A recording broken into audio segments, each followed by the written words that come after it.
Hi everyone, happy Wednesday. Today we want to cover overtime exemptions. So, our clients assume that New York state and federal overtime exemption policies are the same, but it's not entirely correct. So, for example, if you're assuming that 44,000, you're paying an employee 44,000, then you don't have to pay overtime to the employee. It's not necessarily correct. So, the state law has a higher threshold than federal, and I would really like to go to Irene to explain how to look at the thresholds and the difference between federal and state. Thank you so much. Yes, Jane, absolutely. So we actually recently had a client that called us and had the mistaken belief that their company was exempt from paying the overtime to their employees because all of their employees were being paid at about 44 to 45,000, those that were in an administrative position anyway. And that's problematic because their business is located in New York. So they were focused only on the federal law and the federal rule that came out. They were not looking at what the New York state provides. And so just to run through just some numbers, at least as comparison, I know we'll go through them pretty quickly, but again, as always, if anyone has any questions, please reach out to us. But I'll just run through some numbers just for comparison purposes. So for 2024, starting in July 1st of 2024, for let's say just the New York State, that excludes Westchester, New York City, and it excludes both counties in Long Island. The minimum payment to an employee that fits either an administrative position or an executive position, and I'll talk a little bit about that in a little bit, has to be $58,458.40. So significantly different than the federal overtime exemption, also as of July 1st, 2024, which would be $43,888,000. So that client that assumes that they're paying about $44,000 a year, they're just making that exemption, is actually about $14,500 short a year under the New York state law. And so still runs afoul of the New York state law, which is a big problem. So we talked about the state. Now let me give you the numbers for New York City, Long Island, and Westchester. And so from July 1st of 2024, for New York City, Long Island, and Westchester, the minimum payment would be $62,400. So much higher even than the state requirement is.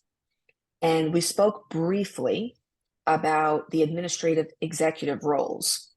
So in addition to this being the minimum payment, the employee must also fit into either an administrative position, and it's a pretty broad definition, but in short, think office work, or executive position. And so somebody who, again, in short, very broad definition, but at least think of someone who's in a position to make decisions on behalf of the company. And then from 2025, just in a few months, the state will increase to $60,405.80. So we're expecting a significant increase for New York State. Again, comparing that to the $43,888 for federal. Now, there's another component to the federal part of this, and that has to do with the highly compensated employee. Highly compensated employees have had a significant jump. That's another category, and those are typically employees that are exempt, that may not be administrative, they may not be executive, but they have their own category, and they're called highly compensated employees. As of June, that minimum pay is $107,432. But as of July 1st, that's going to jump significantly to $132,964. So quite a significant jump, something to be aware of and something that has to be adjusted before July 1st comes around. And this is going to be federally as well as for the state. And then the last component to this that I want to talk about is everyone knows that there's three types of employment when it comes to exemption. When we talk about this, whether it's to the courts, the Department of Labor, and so on. And that's always the administrative executive, and then there's one more, and that's called professional. So anyone holding a professional license, and again, there's a specific definition of who would be actually eligible under that. So we'd have to take a look. But if an employee is eligible under the professional exemption, then New York does not have its own carve out and actually follows the federal carve out, which, believe it or not, is incredibly low and is actually remains at $35,568.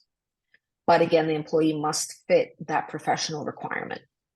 So I know this is a lot of numbers, and July 1st, 2024 is right around the corner, but please make sure that you're updating all your policies. And if you're in New York State, or if you're in a neighboring state, that you're not just following what the Federal Department of Labor says. A lot of times my clients are receiving, whether it's news alerts or they're just looking up online, and naturally the federal law will come up first, because most likely just by search engines, there's more hits to that article than to anything else from the federal government, even to their own state.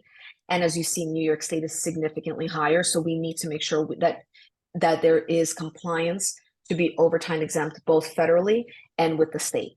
And as always, if there are any questions, please feel free to reach out to either Jane or I, and we're happy to help with any questions you might have. Thank you so much, Irene. Thanks. Thank you. Bye. Thank you.